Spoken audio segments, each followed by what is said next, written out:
how appropriate that we're here on Earth Day. That's wonderful, because as Leslie said, our entire intention is to bring issues surrounding death to a more natural, family-centered experience.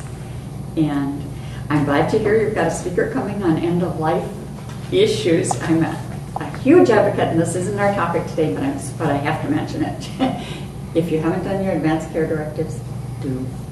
So maybe that woman will address that. Otherwise, that could be another adult form. I'm such a strong believer in that.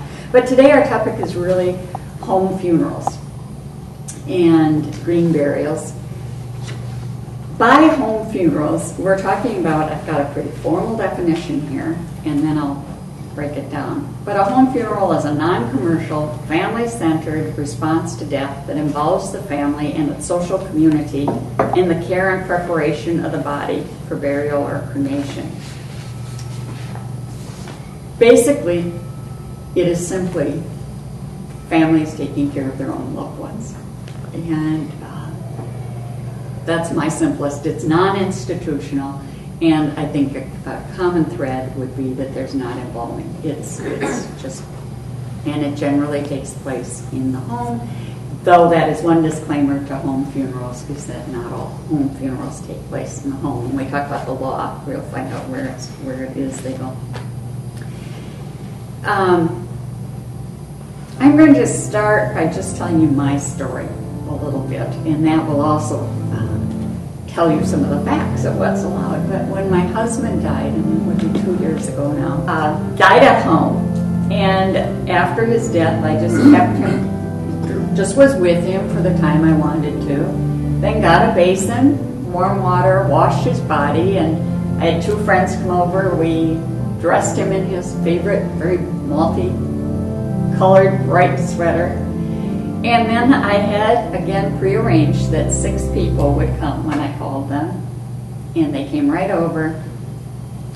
Together, we just very tenderly, very respectfully, very lovingly transferred his body from the bed where he had died into a plain pine casket that was that we'd put on the floor. This casket, 2 of our friends had made for him. They were very proud that they did this entire thing, and usually I'll bring this up later, but with no metal and with completely biodegradable materials, so that even when it came time to seal it, we did it by pounding dowels in to seal the in. So then we carried that box out to our home has an enclosed porch and placed it there. That night, as those of you who have experienced the death of someone close to you, which most of us have, I didn't sleep well, but it was so nice to be able to walk just those few feet and be able to spend time just looking at Gary, speaking my words of farewell, but there was nothing hurried at all about it. As there wasn't throughout the next day, evening, and the morning following, when our friends and family came over to our house, and those who wanted to could spend time with Gary, or they could visit with me just in the comfort and familiarity of our own living room. And again, I think my point is there was nothing hurried. We had time to visit. I couldn't help but think, riding to the cemetery, as I look back, like, Gary, you would have loved this. You would have loved, first of all, that you were riding to your final resting place with one of your really good friends. From that point on, things were fairly traditional. We had a traditional service at the graveside. We told stories, we sang hymns, had the committal service. Probably what was a little different in the city, more common outstate, is we did stay to lower the casket and all took turns shoveling dirt into the grave. And then later that week, our church was just packed for a wonderful memorial service of memory and hope. And while for some, a home funeral does mean doing everything in the home, that's not the majority of people. And for me, except where I come from, it was important to have a church service. So why are the reasons people are choosing this? Well, one that I mentioned is the economic, which to me has been very interesting, that has been the reason the press seems to have picked up the most and talks about when they write articles about this. The other is environmental reasons, to those who don't want the toxic chemicals with embalming going into our ground, nor the amount of metal that is in the caskets. Oh yeah, 800,000 gallons of embalming fluid is used every year in the United States. And 30 million board feet of hardwood, including tropical wood for caskets, 90,000 tons of steel in caskets, and 14,000 tons in the vaults.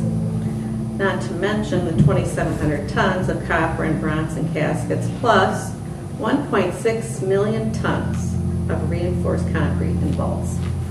So, Teresa, who generally presents the green aspects, says each year we divert enough metal to construct caskets and lining of some to completely rebuild the Golden Gate Bridge, and enough concrete for burial vaults to create a 2-lane highway running halfway across the country.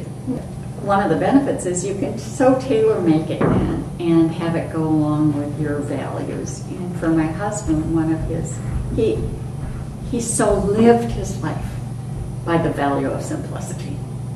He just embodied that word. And so everything about this process, even following his death, I felt was really in keeping with his value of simplicity. Because that's how families used to do that. This is not something new and out there. This is what families always did. And they built the parlor, which then we went to the funeral parlor. A few other practical considerations. It is best to plan ahead. We still have to follow the laws. You have to have the correct paperwork. And one of the things that is helpful on that now is that the Minnesota Department of Health has, again, this is something you can download it, done a booklet. It's 22 pages on choices. But this tells you the law and what paperwork you need, whether it's to transfer the body or for final disposition. This myth of embalming. I think that has been a common myth and misconception, that embalming, first of all, was the law, and it's not. Or that somehow embalming was a disinfectant, or that somehow the body is dangerous without, and it's not. And embalming is not a disinfectant. Embalming does help delay the decomposition. So it's just very earth-friendly. And you don't even have to have a headstone. You can just have a rock or just even nothing, But yet we're going back to where we were 100 years ago by not embalming the body, letting the family take care of their loved one. People won't choose to do the whole thing green or home funeral, and just use aspects of churches and funeral homes and the cemetery and that kind of thing. Over here, you'd have those who merely want to take longer with the body of their loved one after they die before they call the funeral home, and then do what has now become traditional.